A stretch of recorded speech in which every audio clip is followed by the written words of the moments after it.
रात का वक्त था। आसमान पर बादल इस तरह छाए हुए थे जैसे किसी ने चांद को कैद कर लिया हो। हवा में अजीब सी बदबू थी, जैसे पुराना खून, गली मिट्टी और जली हुई हड्डियों की खुशबू आपस में मिल गई हो। ये गांव सुखपुर था। दिन में आम सा, मगर रात में जिंदा जहन्नुम। गांव के बुजुर्ग कहा करते थे, सूरज डूबने के बाद जो चीज जंगल से निकलती है वो इंसान नहीं होती। गांव के बिल्कुल पास एक घना जंगल था। वो जंगल दिन में भी खामोश रहता और रात में सांस लेता महसूस होता। लोग कहते थे कि वहां एक राक्षस रहता है, ना मुकम्मल इंसान ना मुकम्मल जानवर। वो इंसानों की शक्ल बदल सकता था, इनकी आवाज चुरा सकता था और इनके खौफ को खा जाता। राजू गांव का एक आम नौजवान था, मजबूत और हिम्मत वाला, और इन कहानियों पर यकीन ना करने वाला। वो अक्सर कहता था, ये सब डराने की बातें हैं, अगर वाकई ही कुछ होता तो कोई ना बचता। उस रात राजू शहर से वापस आ रहा था। रात काफी गुजर चुकी थी। रास्ता जंगल के किनारे से जाता था। अचानक किसी के रोने की आवाज आई, बेटा मदद करो। आवाज किसी बूढ़े आदमी की थी। राजू रुका। दरख्तों के बीच एक बूढ़ा शख्स बैठा था, चेहरा बालों से भरा हुआ, आंखें नीचे झुकी हुई। इसने बोला, मैं चल नहीं पा रहा। राजू ने जैसे ही इसका हाथ पकड़ा, इसके जिस्म में सर्द लहर दौड़ गई। वो हाथ जिंदा नहीं था। राजू डर गया और फौरन पीछे हटा।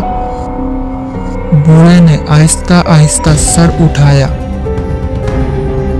आंखें सुर्ख, मुंह गैर फितरी हद तक फैलता गया। हड्डियां चुरचुराने लगी, जल्द फटने लगी। चंद लम्हों में वो बूढ़ा कुछ और बन चुका था।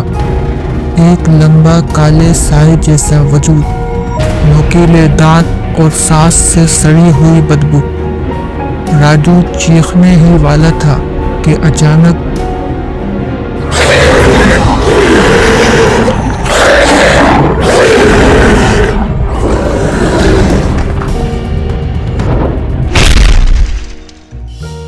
अगली सुबह गांव वाले जंगल के किनारे जमा थे। जमीन पर खून था और राजू की लाश पड़ी हुई थी। चेहरा पहचान में नहीं आ रहा था, जैसे किसी ने नोच नोच कर खाया हो। गांव वालों में और खौफ फैल गया। इसके बाद एक लोग गायब होने लगे। रात के वक्त कोई भी बाहर जाता तो वापस लौट कर नहीं आता, सिर्फ आवाजें वापस आती। रात को लोग दरवाजा बंद करके भी सोते नहीं थे। खिड़कियों पर लकड़ियां ठोक दी जाती, क्योंकि अब राक्षस दरवाजे खटखटाता था। मैं हूं, दरवाजा खोलो। आवाज कभी माँ की होती, कभी बच्चे की, कभी शोहर की। जो दरवाजा खोलता वो सुबह नहीं दिखता। एक दिन गांव में एक अजनबी आया, लंबा, दुबला, आंखों में अजीब सी चमक। इसने कहा, मैं जानता हूँ वो क्या है और मैं इसे खत्म कर सकता हूँ। गांव वालों को उम्मीद मिली। उस रात अजनबी अकेला जंगल गया। गांव वाले दूर से देख रहे थे। अचानक जोरदार चीख सुनाई दी, फिर हंसने की आवाज आई। दरख्तों के बीच से असल राक्षस बाहर आया और फिर वो अजनबी गायब हो गया। लोगों का मानना था کہ وہ دو نہیں تھے، ایک ہی تھا، وہ اجنبی ہی راکشس تھا۔ راکشس گاؤں میں پہلے ہی رہتا تھا، انسان بن کر ان کے بیچ۔ اس رات آسمان میں بجلی چمک رہی تھی اور باہر سے ڈراؤنی آوازیں آ رہی تھیں۔ وہ رات بڑی خوفناک تھی۔ صبح جب سورج نکلا، گاؤں خالی تھا، کوئی شخص نہیں تھا، کوئی نشان نہیں۔ خاموشی اتنی گہری تھی کہ اپنی سانس کی آواز بھی ڈراؤنی لگنے لگی۔ سارے لوگ وہ گاؤں چھوڑ کر جا چکے تھے،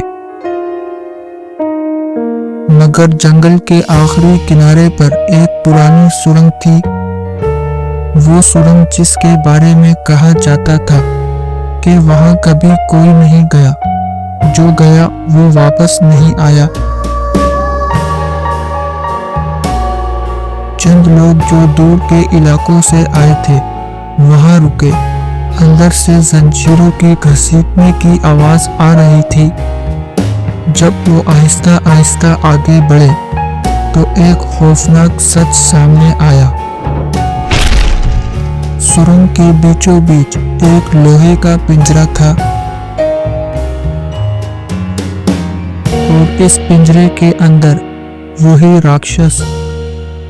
وہ انسان نہیں لگ رہا تھا، اس کا جسم ٹوٹا ہوا تھا، ہڈیاں مڑی ہوئی اور آنکھیں اب بھی سرخ۔ وہ چیخ رہا تھا، مگر اس کی آواز دیواروں سے ٹکرا کر واپس اسی پر گر رہی تھی۔